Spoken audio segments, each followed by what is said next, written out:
إن الحمد لله نحمده ونستعينه ونستغفره ونعوذ بالله من شرور أنفسنا ومن سيئات أعمالنا من يهده الله فلا مضل له ومن يضلل فلا هادي له وأشهد أن لا إله إلا الله وحده لا شريك له وأشهد أن محمدا عبده ورسوله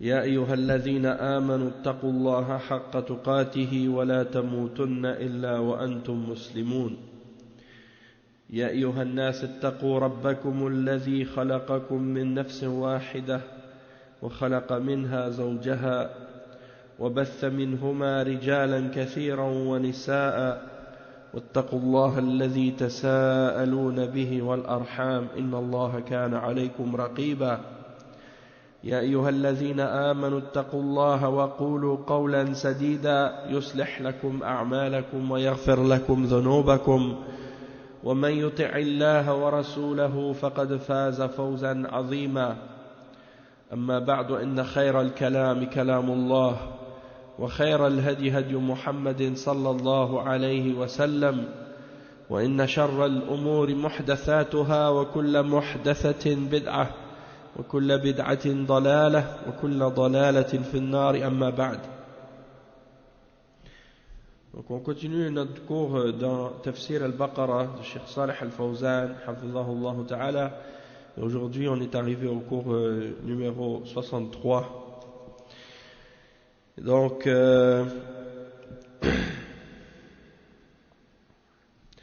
on continue dans l'explication du verset. On expliquait le verset numéro 143 dans lequel Allah subhanahu wa ta'ala explique que la umma de Muhammad sallallahu alayhi wa sallam, la umma de l'islam est une umma du juste milieu, de l'équilibre, de la modération, de la justice. Et par conséquent, Allah subhanahu wa ta'ala a fait de cette umma un témoin pour les autres nations. Et on parlait de ça donc au dernier cours, à la fin du dernier cours, comment Allah subhanahu wa ta'ala au jugement dernier, il va faire de la umma de Muhammad sallallahu alayhi wa sallam des témoins pour les nations précédentes, des témoins contre les nations précédentes et pour les prophètes. Alhamdulillah.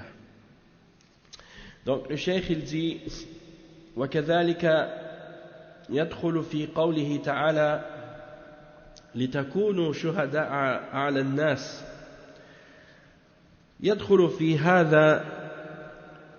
هذا في الدنيا أن الأمة إذا شهدت لشخص بالصلاح والاستقامة وشهدت له بالجنة فإنها تجب له الجنة بشهادة هذه الأمة وإذا شهدوا على شخص بالضلال والكفر والنار فإنه تجب له النار وكذلك ثبت في الحديث عن أنس بن مالك رضي الله عنه أن رسول الله صلى الله عليه وسلم مرت عليه جنازة فأثنوا عليها خيرا فقال رسول الله صلى الله عليه وسلم وجبت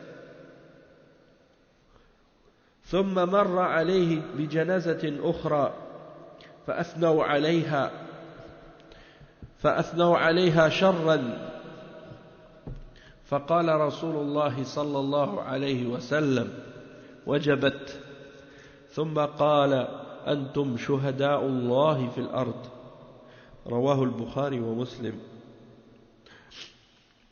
فهذه الأمة لا تشهد لأحد بحسب الهوى وإنما تشهد بالحق فمن شهدت له بالصلاح والاستقامة شهدت له بالجنة فأوجبها الله له ومن شهدت له بخلاف ذلك أوجب الله له ما شهدت به عليه لأنها أمة وسط.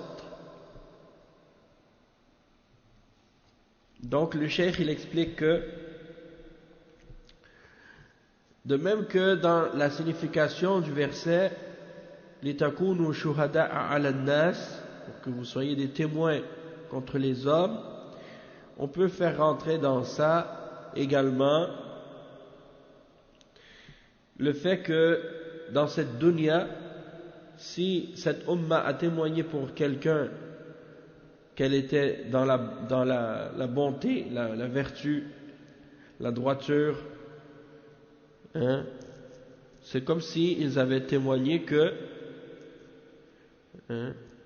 il devait rentrer au paradis par rapport à son comportement, puis à sa droiture, à sa vertu. Donc ils ont témoigné du paradis pour cette personne. Alors c'est quelque chose qui est obligatoire pour cette personne par le témoignage de cette umma. Le paradis lui est obligatoire dans ce cas-là. C'est un exemple que si par exemple le contraire est vrai aussi, si cette umma a témoigné contre une personne en disant que cette personne était une personne qui était dans l'égarement, dans la mécréance et dans l'enfer, eh bien dans ce cas-là c'est obligatoire que cette personne soit en enfer. Et le cheikh il mentionne ça en se basant sur un hadith du prophète sallallahu alayhi wa sallam qui est rapporté par Al-Bukhari et Muslim, selon Anas ibn Malik radiyallahu anhu, que le messager d'Allah sallallahu alayhi wa sallam, une fois lorsque une funéraille est passée devant le prophète sallallahu alayhi wa sallam, alors qu'il était avec il était avec des sahaba, et lorsque la funéraille est passée, les gens ont commencé à faire les éloges et à dire du bien de la personne, c'est-à-dire de la personne qui était décédée. Alors le messager d'Allah sallallahu alayhi wa sallam a dit wajabat, c'est-à-dire ce que vous dites là, ça s'applique obligatoirement à cette personne. Puis une autre funéraille est passée et ils ont dit du mal de cette personne. Alors le messager d'Allah sallallahu alayhi wa sallam a dit wajabat, c'est-à-dire c'est obligatoire pour cette personne. Puis le messager d'Allah sallallahu alayhi wa sallam a dit vous êtes les témoins d'Allah sur terre. Vous êtes les témoins d'Allah sur terre. Donc la umma de l'islam est témoin d'Allah subhanahu wa ta'ala sur terre. Le cheikh il explique que donc la raison de ça c'est parce que cette umma, cette nation, elle ne témoigne pas selon ses passions. Elle ne témoigne pas selon ses passions, mais elle témoigne uniquement de la vérité. Donc la personne pour laquelle cette umma a témoigné de la vertu, de la droiture et du paradis, eh bien Allah subhanahu wa ta'ala va lui rendre obligatoire le paradis. Et la personne pour laquelle cette umma a témoigné du contraire de la vertu et de la droiture et du paradis, eh bien il aura obligatoirement ce sur quoi cette umma a témoigné pour elle, parce que c'est une umma honnête et juste. Et le cheikh il dit ensuite وبهذا استدل العلماء على حجية الإجماع فإذا أجمعت الأمة على شيء فإن إجماعهم حجة قاطعة كما قال سبحانه وتعالى وكذلك جعلناكم أمة وسطا لتكونوا شهداء على الناس ويكون الرسول عليكم شهيدا وقد قال صلى الله عليه وسلم إن أمتي لا تجمع على ضلالة. Donc le cheikh explique que ça c'est même une des preuves qui a été mentionnée par les ulama de l'islam pour supporter la preuve, le fait que le consensus est une preuve en islam. C'est une preuve qui a été rapportée par les ulama pour supporter que le consensus, lorsque les savants et les ulama sont d'accord sur un sujet, sur une question, eh bien, ce principe-là, ce point-là, le fait que cette umma est honnête et juste, la umma du milieu, du juste milieu, ça c'est la preuve donc qui a été supportée ou qui a été mentionnée pour supporter que le consensus est une preuve dans la charia, une preuve légale dans la charia. Donc si la umma s'est mise d'accord sur quelque chose, eh bien c'est une preuve tranchante, c'est une preuve, le consensus de la umma est une preuve et une évidence tranchante dans les divergences. Et c'est basé donc sur ce verset, comme Allah subhanahu wa ta'ala le dit, c'est ainsi que nous avons fait de vous une umma qui est une umma du juste milieu, de la justice, de l'honnêteté. Et également la parole du prophète sallallahu alayhi wa sallam dans laquelle il dit que ma umma ne va pas s'unir sur l'égarement. Ma umma ne va pas s'unir sur l'égarement. Ça c'est rapporté par Ibn Majah selon Anas ibn Malik, et il y a d'autres versions de ce hadith aussi dans ce sens-là.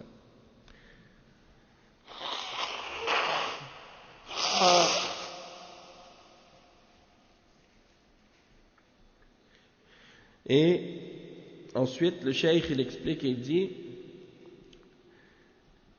لتكونوا شهداء على, il mentionne le verset لتكونوا شهداء على الناس ويكون الرسول عليكم شهيدا.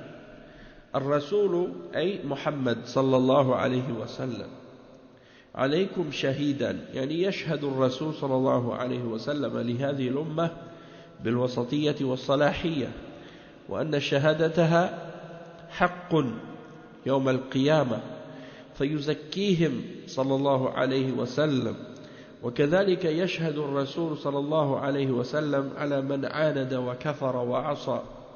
يشهد الرسول صلى الله عليه وسلم عليه أنه قد بلغه وأنه عصى الله عز وجل عندما بلغته الحجة من الكتاب والسنة. فالرسول صلى الله عليه وسلم شهيد على هذه الأمة يوم القيامة، كما قال سبحانه وتعالى، كما قال الله سبحانه وتعالى: هو اجتباكم وما جعل عليكم في الدين من حرج ملة أبيكم إبراهيم هو سماكم المسلمين من قبل وفي هذا ليكون الرسول شهيدا عليكم وتكونوا شهداء على الناس.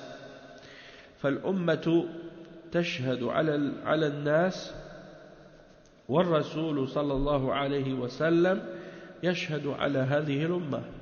Donc le cheikh il dit que Allah subhanahu wa ta'ala il mentionne également, donc après avoir dit que cette umma, Allah subhanahu wa ta'ala il en a fait des témoins, il dit pour que vous soyez des témoins, nous avons fait de vous une nation du juste milieu pour que vous soyez des témoins contre les hommes et pour que le messager soit témoin contre vous.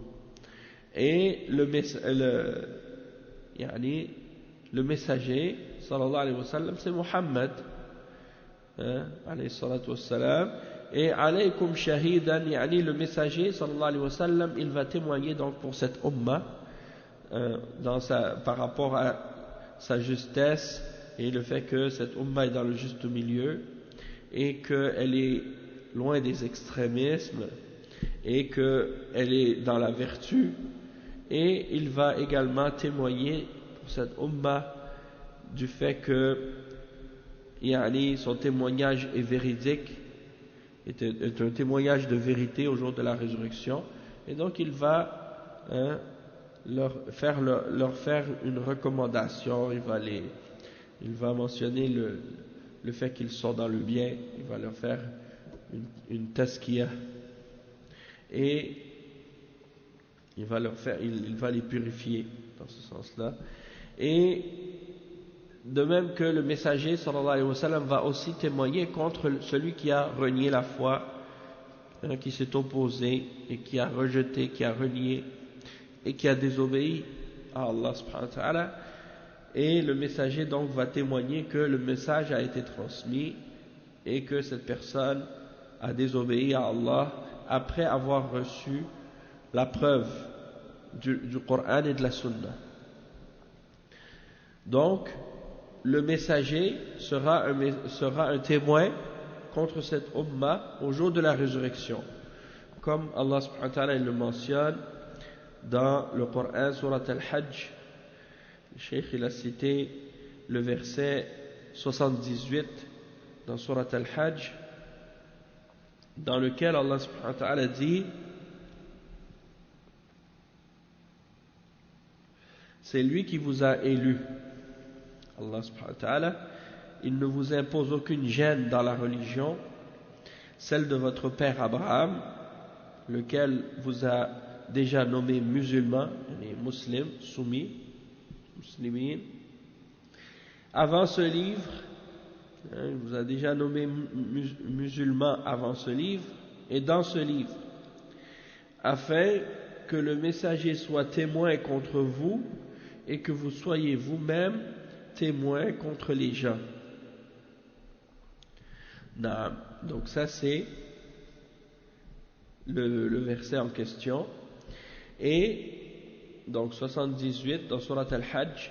Et donc cette nation, cette umma, Allah subhanahu wa ta'ala témoigne que Allah subhanahu wa ta'ala mentionne que cette umma va témoigner au jour de la résurrection, et elle va témoigner, donc la umma va témoigner contre les hommes, et le messager alayhi salatu wassalam va témoigner contre cette umma. Donc alhamdulillah, donc c'est pas juste comme certains qui ont mal interprété ce verset du témoignage de cette umma. Ils l'interprètent d'une manière totalement erronée, loin de la réalité de ce qu'il signifie. On voit que quand on retourne au livre des ulama, leur explication de ce verset est beaucoup plus profonde, beaucoup plus complète. Alhamdulillah. Et le cheikh il continue ensuite son explication, il dit: كما قال تعالى فكيف إذا جئنا من كل أمة بشهيد وجئنا بك على هؤلاء شهيدا. وقال سبحانه وتعالى ويوم نبعث في كل أمة شهيدا عليهم من أنفسهم وجئنا بك شهيدا على هؤلاء. وكما في قوله سبحانه كنتم خير أمة أخرجت للناس تأمرون بالمعروف وتنهون عن المنكر وتؤمنون بالله. هذه الأمة هي خير الأمم. لماذا؟ لنسبها؟ لا. للسانها؟ لا. بل لأنها تأمر بالمعروف وتنهى عن المنكر وتؤمن بالله.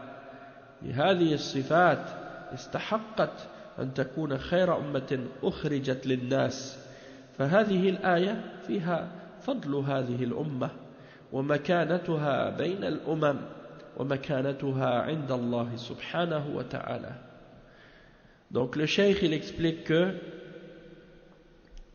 ensuite Allah subhanahu wa ta'ala il mentionne dans d'autres versets des références justement au témoignage, et il cite comme exemple le verset 41 dans Surat An-Nisa. Et dans le verset 41 de Surat An-Nisa, Allah subhanahu wa ta'ala dit ce qui signifie: comment seront-ils quand nous ferons venir de chaque communauté, de chaque nation un témoin, et que nous te ferons, ô Muhammad, venir comme témoin contre ces gens-ci. Donc ça c'est un exemple qui mentionne le fait que le prophète Muhammad sallallahu alayhi wa sallam sera témoin contre cette nation au jour de la résurrection. Et il cite également le verset 89 dans Surat Al-Imran qui fait référence à ce point-là aussi. Il dit et nous t'amènerons, ô Muhammad, comme témoin contre ceux-ci. Le jour où dans chaque nation nous susciterons parmi eux, parmi eux-mêmes, un témoin contre eux. Et nous t'amènerons, ô Muhammad, comme témoin contre ceux-ci. Donc ça, c'est un autre exemple qui établit le fait que le prophète Muhammad sallallahu alayhi wa sallam sera un témoin contre cette umma au jour de la résurrection. Et le verset 110 dans Surat Al-Imran aussi qui établit le fait que cette nation, cette umma, la umma de l'islam, est la meilleure nation qui est sortie pour les hommes. Comme Allah subhanahu wa ta'ala le dit, vous êtes la meilleure nation qu'on a fait surgir pour les hommes, et vous ordonnez le bien, vous interdisez le mal, et vous croyez en Allah. Donc le cheikh il explique donc pourquoi cette umma est la meilleure. Pourquoi? Il pose la question. Pourquoi la umma de l'islam c'est la meilleure nation qui est sortie pour les hommes?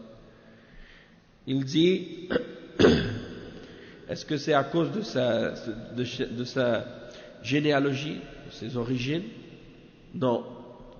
Est-ce que c'est à cause de sa langue? Non. Ce n'est pas à cause de sa langue, ce n'est pas à cause de ses liens de parenté ou sa généalogie ou des choses de ce genre. La raison pour laquelle cette umma est la meilleure nation, c'est parce qu'elle ordonne le bien et qu'elle interdit le mal et qu'elle croit en Allah. Et donc, à cause de ces caractéristiques, elle a mérité d'être la meilleure nation qui est sortie pour les hommes. Et donc, ce verset, il y a dedans le mérite, l'excellence de cette umma et son statut parmi les différentes nations et son statut vis-à-vis d'Allah subhanahu wa ta'ala. Il dit le cheikh ensuite وَلِهَذَا مَكَّنَ اللَّهُ لَهَا فِي الْأَرْضِ وَأَظْهَرَ دِينَهَا عَلَى الدِّينِ كُلِّهِ حَتَّى بَلَغَ الْمَشَارِقِ وَالْمَغَارِبِ وحتى حكموا الفرس والروم وجميع الأرض ولما كانوا قائمين على هذه الوسطية متمسكين بهذه الخيرية ولكن لما حصل في الأمة الخلل وتنكر كثير منها للدين أنزل الله بها ما ترون من الذل نحن مسلمون فلماذا يتغلب الكفار علينا؟ لماذا يتغلب اليهود على المسلمين في فلسطين ويغتصبون البلاد المقدسة والمسجد الأقصى لماذا نحن مسلمون لماذا ونحن مسلمون وهم كفار؟ يستغربون هذا ولكن لا يحاسبون أنفسهم وينظرون في خللهم. فإن الصحابة رضي الله عنهم وهم مع الرسول صلى الله عليه وسلم في غزوة أحد لما عصى بعضهم أمر الرسول صلى الله عليه وسلم أنزل الله بهم النكبة في وقعة أحد وقال الله سبحانه وتعالى أولما أصابتكم مصيبة قد أصبتم مثليها قلتم أن هذا قل هو من عند أنفسكم إن الله على كل شيء قدير أنتم السبب وذلك أن الرسول صلى الله عليه وسلم نظم الجيش في وقعة أحد وجعل جماعة من الرماة على جبل خلف ظهور المشركين ليحموا ظهور المسلمين فلما دارت المعركة بين المسلمين والكفار انتصر المسلمون في أول المعركة ولقد صدقكم الله وعده إذ تحسونهم بإذنه حتى إذا فشلتم وتنازعتم في الأمر وعصيتم من بعد ما أراكم ما تحبون منكم من يريد الدنيا ومنكم من يريد الآخرة ثم صرفكم عنهم ليبتليكم. وذلك أن الرماة الذين على الجبل قال لهم رسول الله صلى الله عليه وسلم: لا تتركوا الجبل سواء انتصرنا أو هزمنا. فلما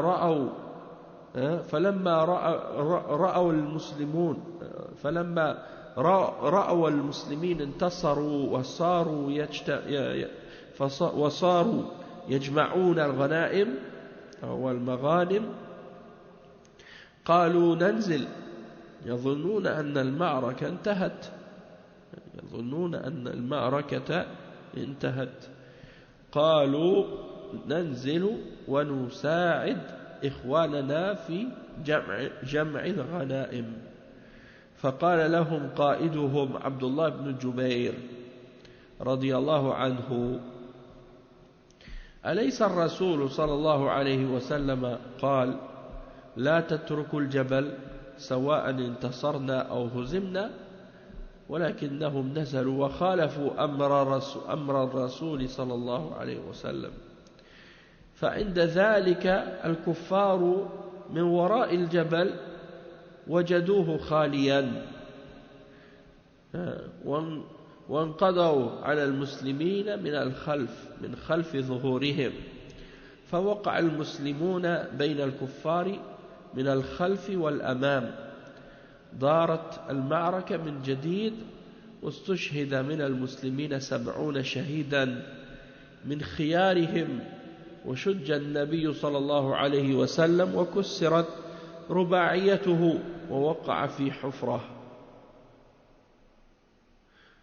كل ذلك بسبب هذه المعصية التي حصلت من بعض أصحابه رضي الله عنهم، وهي مخالفة أمر الرسول صلى الله عليه وسلم. إذن ما عندنا من المخالفات الآن ونقول: لماذا لا ننتصر على اليهود؟ ننتصر على اليهود بالكلام؟ لا، ننتصر على اليهود بالإيمان. الحمد لله. لا ننتصر على اليهود إلا بالإيمان والتوحيد والتمسك بهذه الوسطية التي اختارها لنا. Donc le cheikh il explique un point ici, c'est vraiment important, et ça là c'est un rappel vraiment bénéfique pour les musulmans de comprendre. Donc le cheikh il explique, il dit que Allah subhanahu wa ta'ala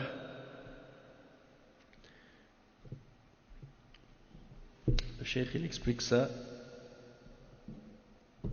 que qu'est-ce qui fait que cette umma est la meilleure des nations? C'est pas sa généalogie, c'est pas ses origines, c'est pas sa langue, c'est le fait qu'il leur donne le bien, que cette nation elle leur donne le bien, il interdit le mal et elle croit en Allah. Et c'est à cause de ces caractéristiques qu'elle a mérité d'être la meilleure nation qui est sortie pour les hommes. Et donc ça c'est pour expliquer donc le mérite de cette umma, comme on l'a dit tout à l'heure. Et c'est pour ça que Allah subhanahu wa ta'ala il a donné aux musulmans le pouvoir sur la terre, et qu'il a fait en sorte que cette religion soit celle qui a le dessus sur toutes les autres religions, et que cette religion a pu atteindre l'est et l'ouest et se propager partout sur terre, jusqu'à ce que Allah subhanahu wa ta'ala même leur donne le règne de la Perse et de Rome et de toutes les différentes nations sur terre, lorsqu'ils étaient établis sur la justice et sur le juste milieu et l'équilibre, et qu'ils s'accrochaient à cette excellence de l'islam sur laquelle Allah subhanahu wa ta'ala les a mis, le fait d'ordonner le bien et d'interdire le mal. Mais lorsque il y a eu des défauts et des défaillances dans cette ummah, et que on a commencé à rejeter plusieurs aspects de la religion, Allah subhanahu wa ta'ala a fait descendre sur nous cette humiliation que vous voyez actuellement. Alors, nous, les musulmans, nous sommes sur la vérité. Comment se fait-il que les kuffars puissent avoir le dessus sur nous? Pourquoi les juifs ont le dessus sur les musulmans en Palestine? Et ils réussissent à nous enlever les terres saintes et la mosquée Al-Aqsa. Pourquoi nous les musulmans, nous sommes dans cette situation-là, alors que eux ce sont des kuffars, des non-croyants, des gens qui renient la vérité. Donc il y a des gens qui s'étonnent de ce genre de choses et qui se posent la question, mais ils ne se remettent pas en question et ils se font pas des comptes à eux-mêmes et ils refusent de regarder leurs manquements et leurs défaillances personnelles. Donc c'est comme si en fait ils disaient que c'est comme s'ils pensaient qu'ils sont déjà dans la perfection et sur l'ordre d'Allah et qu'est-ce que Allah aime, comme s'ils n'avaient rien à se reprocher vis-à-vis d'Allah et vis-à-vis de sa religion. Pourquoi les juifs ont le dessus sur nous? Pourquoi on est dans cette situation-là? Pourquoi on est faible? Comme si on avait obéi à l'ordre d'Allah comme il faut, puis qu'on était tel que Allah exige de nous. Alors le cheikh il donne un exemple, il dit regardez les sahaba radiyallahu anhum, alors qu'ils étaient avec le messager d'Allah sallallahu alayhi wa sallam dans la bataille de Uhud. Lorsque certains d'entre eux ont désobéi au commandement du messager sallallahu alayhi wa sallam, ils ont eu une défaite et un grand malheur dans la bataille de Uhud à cause de ça.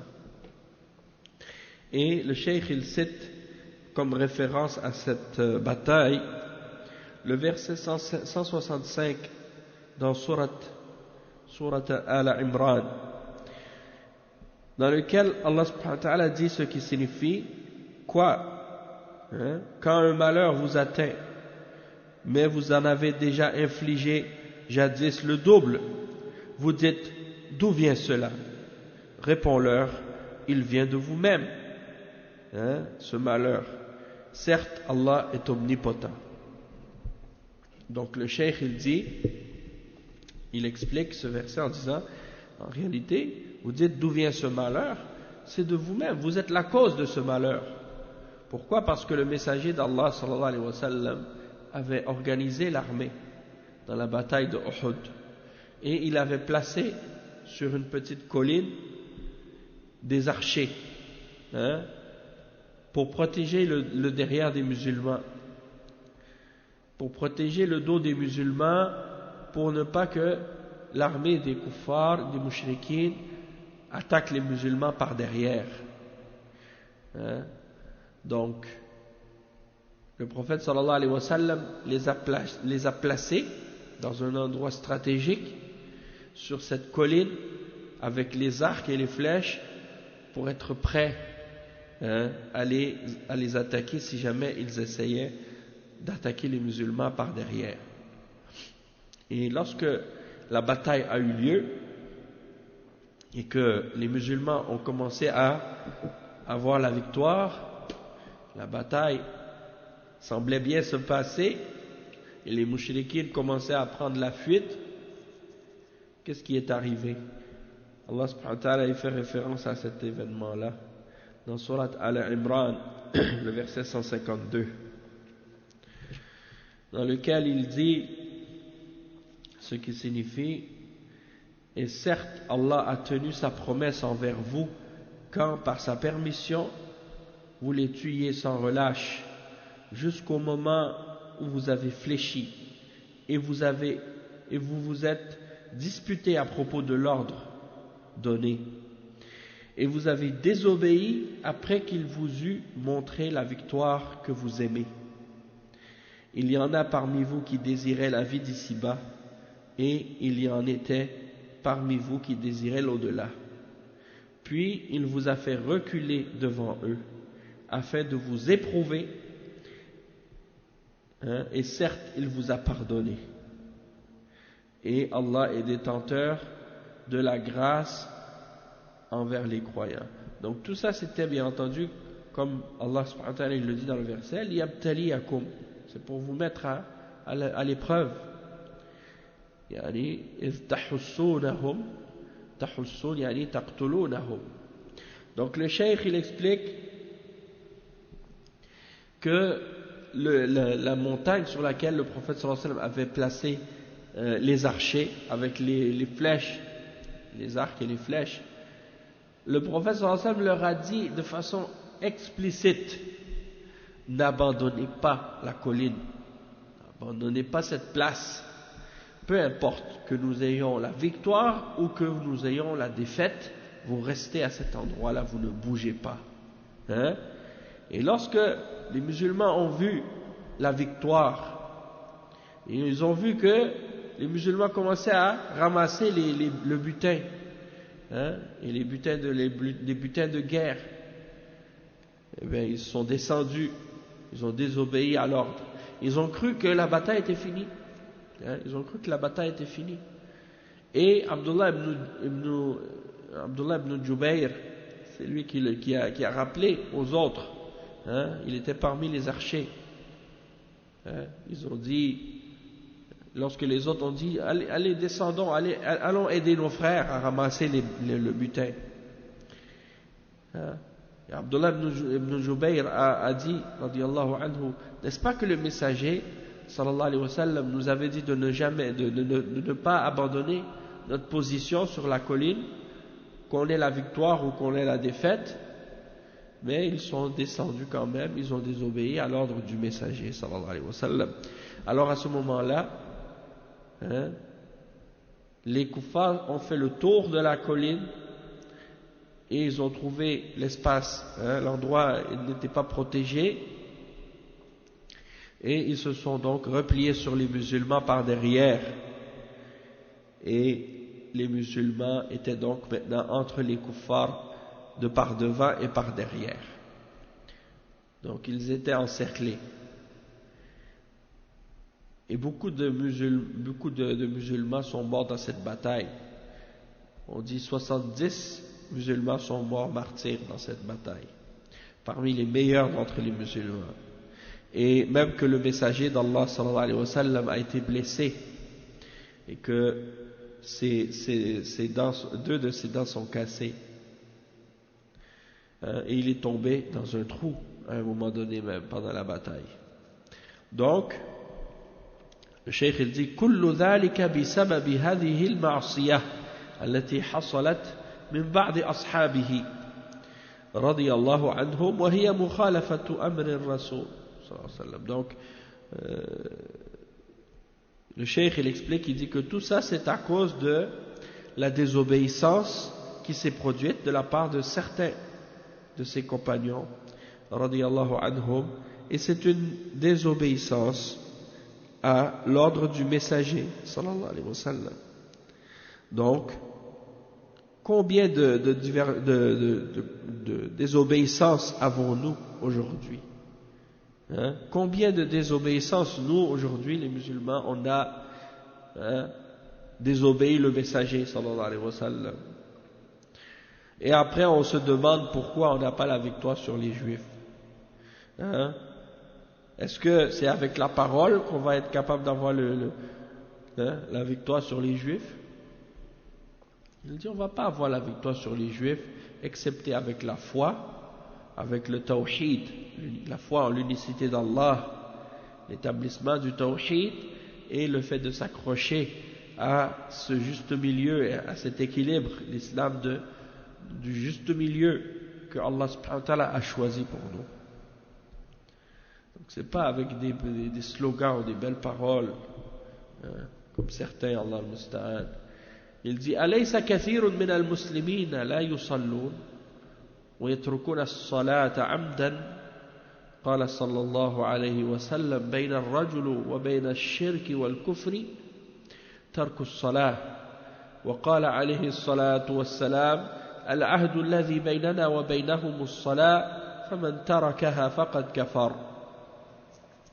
وكثير من المسلمين يأكلون الربا والله جل وعلا يقول يا أيها الذين آمنوا اتقوا الله وذروا ما بقي من الربا إن كنتم مؤمنين فإن لم تفعلوا فأذنوا بحرب من الله ورسوله وإن تبتم فلكم رؤوس أموالكم لا تظلمون ولا تظلمون يأكلون الربا ويتعاملون بها جهارا نهارا والله جل وعلا يقول فإن لم تفعلوا فأذنوا بحرب من الله ورسوله كثير من المسلمين تركوا الأمر بالمعروف والنهي عن المنكر وقد قال الله تعالى يا أيها الذين آمنوا إن تنصروا الله ينصركم ويثبت أقدامكم وقال تعالى ولينصرن الله من ينصره إن الله لقوي عزيز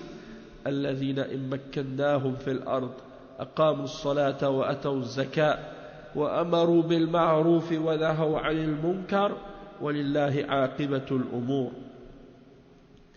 أين هذه الأمور؟ من كثير من المسلمين إقام الصلاة وإيتاء الزكاة. كثير من المسلمين تركوا الصلاة وعطلوا الزكاة ولا يخرجونها من أموالهم. Donc le cheikh il explique ensuite, il dit n'est-ce pas que beaucoup de musulmans ne font pas la salat, ils ne prient pas, ils abandonnent volontairement la salat, alors que le prophète sallallahu alayhi wa sallam a dit entre l'homme et entre le shirk et le kufr il y a l'abandon de la salat. Ça c'est rapporté par Muslim selon Jabir. Et dans un autre hadith le prophète sallallahu alayhi wa sallam a dit l'engagement qu'il y a entre eux et nous c'est la salat. Celui qui la délaisse a rejeté la foi, a renié la foi. Le cheikh il dit ensuite que beaucoup de musulmans également ils consomment les intérêts, ils font affaire avec les intérêts bancaires ou les prêts à intérêt, des choses de ce genre. Et il dit, il cite le verset dans Surat Al-Baqarah 278 et 279 dans lesquels Allah subhanahu wa ta'ala dit ô les croyants, craignez Allah et renoncez au reliquat de l'intérêt si vous êtes croyants, et si vous ne le faites pas alors recevez l'annonce d'une guerre de la part d'Allah et de son messager, et si vous vous repentez vous aurez vos capitaux, vous ne léserez personne et vous ne serez point lésés. Donc ça c'est des versets qui mentionnent donc clairement l'interdiction de l'intérêt. Et le cheikh il dit donc que les gens, certains musulmans, ils consomment le riba et ils ont affaire avec les intérêts qui arrivent ouvertement, comme si rien n'était. Alors que Allah subhanahu wa ta'ala il dit recevez l'annonce d'une guerre de la part d'Allah et de son messager si on le fait. Allah al-Musta'an. Donc beaucoup de musulmans ils le font malgré tout, et beaucoup ont délaissé le fait d'ordonner le bien et d'interdire le mal. Et Allah subhanahu wa ta'ala dit dans le Coran, le verset 8, le verset 7, dans Surat Muhammad, sallallahu alayhi wa sallam, il dit ô vous qui avez cru, si vous venez au secours d'Allah, si vous défendez la religion d'Allah, Allah subhanahu wa ta'ala va raffermir vos pas. Va raffermir vos pas. Et le verset 40 et 41 dans Surat Al-Hajj, dans lequel Allah subhanahu wa ta'ala dit et celui qui vient à la défense d'Allah subhanahu wa ta'ala, Allah va le défendre. Allah est certes fort et puissant. Ce sont ceux qui, lorsque nous les avons établis sur la terre, ils établissent la salat, ils donnent la zakat, ils ordonnent le bien et interdisent le mal. et c'est à Allah qu'appartient la conclusion des choses. Donc, où sont toutes ces différentes choses importantes pour les musulmans? L'établissement de la salat, le fait de donner la zakat. Beaucoup de musulmans ont abandonné la salat et ils ont cessé de donner la zakat. Ils ne font pas sortir la zakat sur leurs biens. Et le cheikh il dit وَأَمَرُوا بِالْمَعْرُوفِ وَنَهَوْا عَنِ الْمُنْكَرِ. Ils ont ordonné le bien et ils interdisent le mal. أين الأمر بالمعروف والنهي عن المنكر بين المسلمين؟ ونقول لماذا لا ننتصر على اليهود؟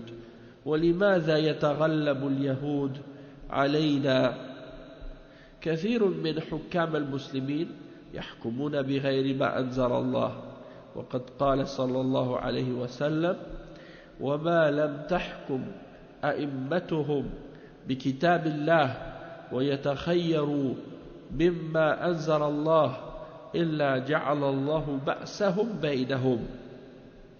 قال الله سبحانه: ومن لم يحكم بما أنزل الله فأولئك هم الكافرون. هذه الطوام في المسلمين اليوم إلا من رحم الله سبحانه وتعالى. ولهذا يقولون: لماذا لا ننتصر على اليهود؟ المسلمون إذا أصابتهم مصيبة رجعوا إلى الله وتابوا إلى الله، والمسلمون اليوم تصيبهم المصائب وقليل منهم يرجع، قليل منهم من يرجع إلى الله ويتوب إلى الله، بل يستمرون على ما هم عليه، بل يستنجدون بدول الكفر.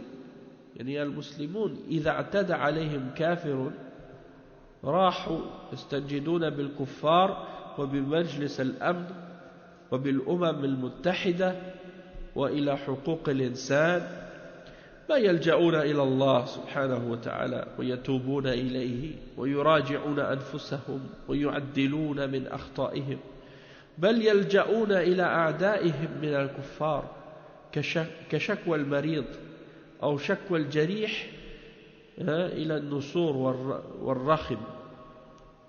المريض إذا اشتكى للنسور المرض فإن النسور تفرح لأنها ستأكله، والرخم هذه الحدية تفرح بالجريح من أجل أن تأكل جسمه. المسلمون يشتكون إلى النسور وإلى الرخم.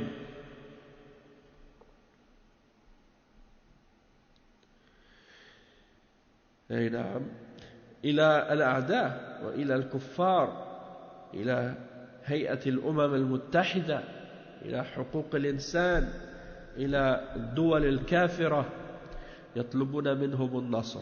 يا سبحان الله، تطلبون النصر من أعدائكم وهم الذين دبروا هذه الأمور، هم الذين غرسوا اليهود في فلسطين وأمدوهم بالسلاح ودافعوا عنهم،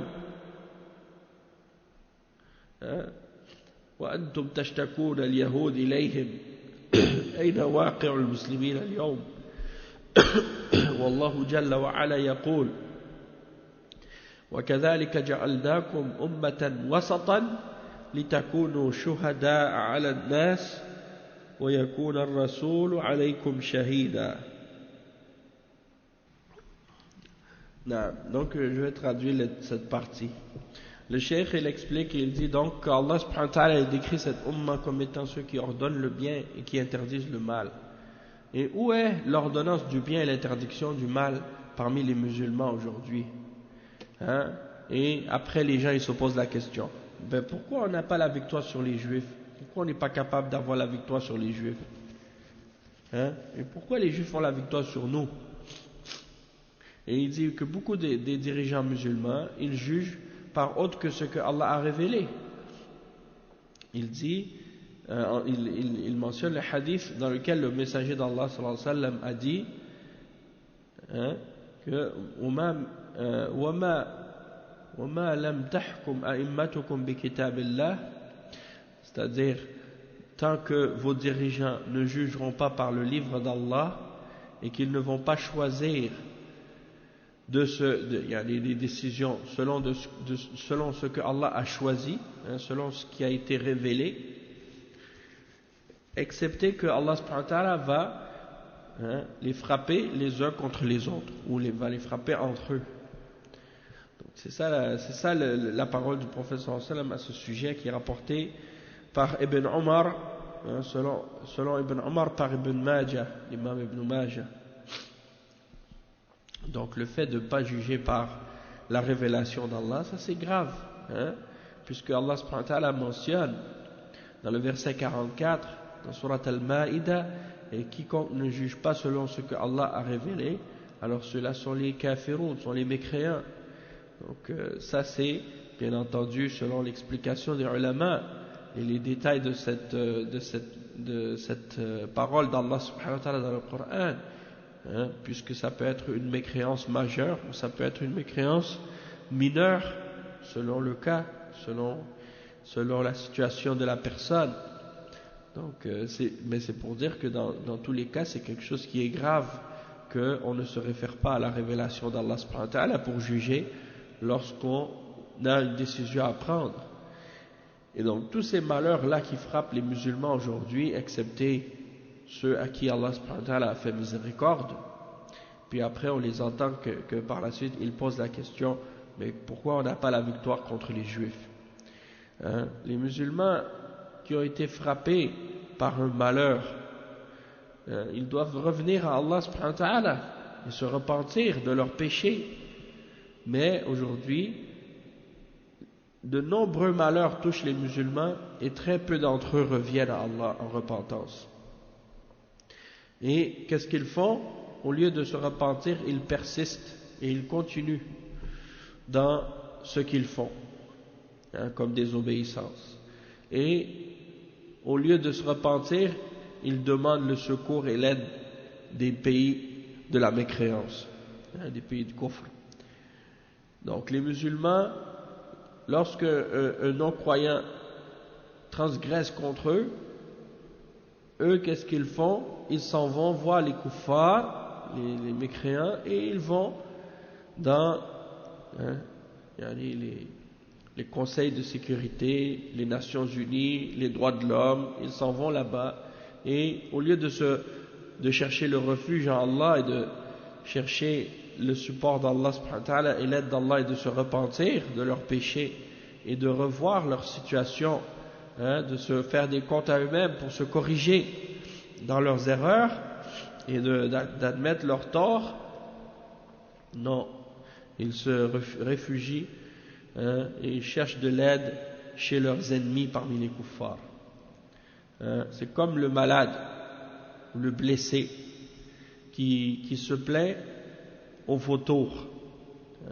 Si quelqu'un il est malade, il est blessé ou il est en mauvaise situation, il est malade, et il va se plaindre au vautour. Les vautours ils sont contents parce qu'ils vont le manger, donc ils sont heureux de voir le blessé qui vient les appeler, parce qu'ils savent qu'ils vont pouvoir manger son corps. Et les musulmans, c'est ce qu'ils font aujourd'hui. Ils se plaignent chez les vautours, chez les ennemis, chez les kuffars, le comité des Nations Unies, ou bien les droits de l'homme et les pays de kufr, et ils leur demandent l'aide, la victoire. Il dit que ça c'est quelque chose, subhanallah, c'est étonnant la situation. Et donc ils demandent la victoire contre leurs ennemis, et ce sont eux, ces mêmes ennemis-là, qui ont organisé ces problèmes dans les pays musulmans et qui ont planté les juifs dans la Palestine. C'est eux qui les ont installés là-bas et qui leur ont donné des armes et qui les ont défendus. Et vous allez vous plaindre des juifs à ces kuffars-là, donc où est-ce qu'elle est la réalité des musulmans aujourd'hui? Hein? Donc Allah subhanahu wa ta'ala, Allah azza wa jal, il dit, c'est ainsi que nous avons fait de vous une nation du juste milieu, pour que vous soyez des témoins contre les hommes et que le messager soit un témoin contre vous. Donc ça c'est pour, tout ça c'est ce que le cheikh il dit là, tout ça c'est pour faire réfléchir les musulmans et pour essayer de les réveiller, de les faire conscientiser l'importance de revenir au Coran et à la Sunna et de s'accrocher à la voie des salaf salih et de comprendre la religion et de la mettre en application. C'est ça qu'il explique le cheikh ici. De se repentir, de revenir à Allah et de comprendre la religion. Hein? Le cheikh il dit ensuite إنه لا يرجع للمسلمين عزهم ومجدهم إلا إذا نصروا دينهم وكتابهم يا أيها الذين آمنوا إن تنصروا الله ينصركم ويثبت أقدامكم ولينصرن الله من ينصره إن الله لقوي عزيز بهذا الشرط من ينصره يعني ينصر دينه إن تنصروا الله يعني إن تنصروا دينه وإلا فالله جل وعلا عزيز قوي لا يحتاج إلى من ينصره ولكن معنى إن تنصروا الله أي تنصروا دينه وترجعوا إلى شريعتكم وإلى اتباع نبيكم محمد صلى الله عليه وسلم. Donc le cheikh il explique et il dit, donc les musulmans ils ne vont pas retourner à leur fierté et à leur majesté, leur force, excepté s'ils viennent au secours de leur religion et de leur livre. Puisque Allah subhanahu wa ta'ala il dit dans le verset 7 dans surat Muhammad, ô vous qui avez cru, si vous venez au secours d'Allah, Allah va vous secourir et vous raffermir vos pieds. Et il va donner la victoire à ceux qui défendent sa religion. Certes, Allah est puissant, certes, Allah est fort et puissant. Mais à condition de quoi? À condition qu'ils le défendent, ils lui donnent la victoire. Qu'est-ce que ça veut dire? Sa religion, qu'il défende sa religion. Parce que le cheikh il dit, Allah il dit dans le verset, in tansurullaha, si vous défendez Allah. Si vous défendez Allah, pas si vous défendez Allah comme si Allah il a besoin de votre aide. C'est si vous défendez la religion d'Allah, parce que Allah lui il est le puissant, il est le fort et le puissant, il n'a pas besoin de quiconque pour venir à sa défense ou à son aide ou pour le rendre victorieux. Allah subhanahu wa ta'ala il dit وَلَوْ شَاءَ اللَّهُ لَانْتَصَرَ مِنْهُمْ وَلَوْ شَاءَ اللَّهُ لَانْتَصَرَ مِنْهُمْ وَلَكِنْ لِيَبْلُوَ بَعْضَكُمْ بِبَعْضٍ. Si Allah subhanahu wa ta'ala aurait voulu, il aurait eu la victoire sur eux à lui seul. Il n'a pas besoin de personne. Mais il veut vous éprouver les uns par les autres. Et c'est pour ça qu'il demande aux hommes de défendre sa religion pour mettre à l'épreuve les hommes, pour voir qui d'entre eux sont sincères et aiment la vérité et sont prêts à la défendre de ceux qui aiment le faux et qui veulent défendre le faux au lieu de défendre la vérité.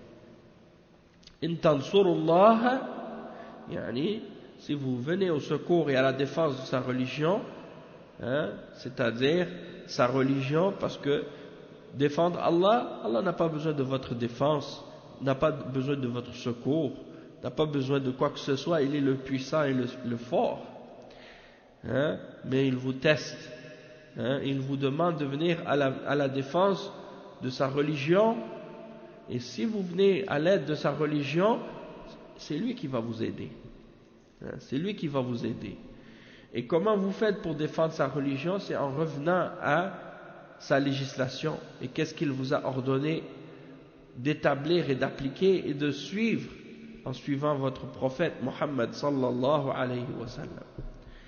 Donc c'est ça qui signifie de défendre la religion, c'est-à-dire de le mettre en application. Et ça s'adresse à tous les musulmans en général.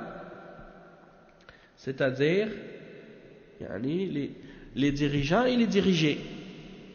tous les musulmans en général. C'est-à-dire, ils doivent, chacun d'entre eux, se repentir à Allah et appliquer la religion d'Allah selon ce que Allah lui a ordonné de faire.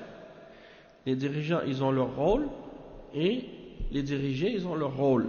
Et chacun doit respecter ce rôle-là, et établir ça. Et on voit que, par exemple, quand on regarde dans le passé, on voit que, alhamdulillah, les musulmans, ils ont fait beaucoup d'efforts pour la religion d'Allah. On regarde à l'époque des Sahaba, on regarde à l'époque des Khulafa, on regarde à l'époque des différentes dynasties de l'islam qui ont régné dans les pays musulmans, et comment ils ont fait des efforts pour établir cette religion et la propager, et faire en sorte qu'elle soit établie avec force. Eh bien, il y a toujours eu des sacrifices de la part des dirigeants et des dirigés. Et cette voie, cette règle, elle doit continuer jusqu'à la fin des temps.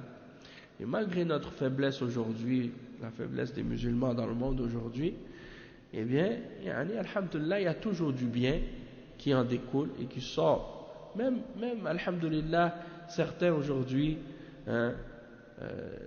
ils critiquent par exemple les dirigeants, ils critiquent les musulmans de façon générale, mais alhamdulillah, il ne faut jamais désespérer de la miséricorde d'Allah. Il ne faut jamais penser qu'il n'y a pas d'espoir et que les musulmans vont toujours être faibles et toujours être divisés et toujours être dans le malheur. Non, ça c'est temporaire, parce que la victoire appartient aux croyants. Allah subhanahu wa ta'ala le dit dans le Coran, la bonne fin elle appartient aux croyants, et que les épreuves qu'on subit actuellement, c'est pour nous mettre à l'épreuve et pour nous tester, pour faire sortir le meilleur d'entre nous, ou le meilleur de ce qui est en nous. Donc que Allah subhanahu wa ta'ala nous aide et nous guide. On va s'arrêter ici pour ce cours-là, Inch'Allah, et on continuera demain, Inch'Allah. Subhanakallahumma bihamdika ashhadu an la ilaha illa anta astaghfiruka wa atubu ilayk. Wa sallallahu wa sallam ala nabiyyina Muhammad wa ala alihi wa sahbihi ajma'in. Wassalamu alaykum wa rahmatullahi wa barakatuh.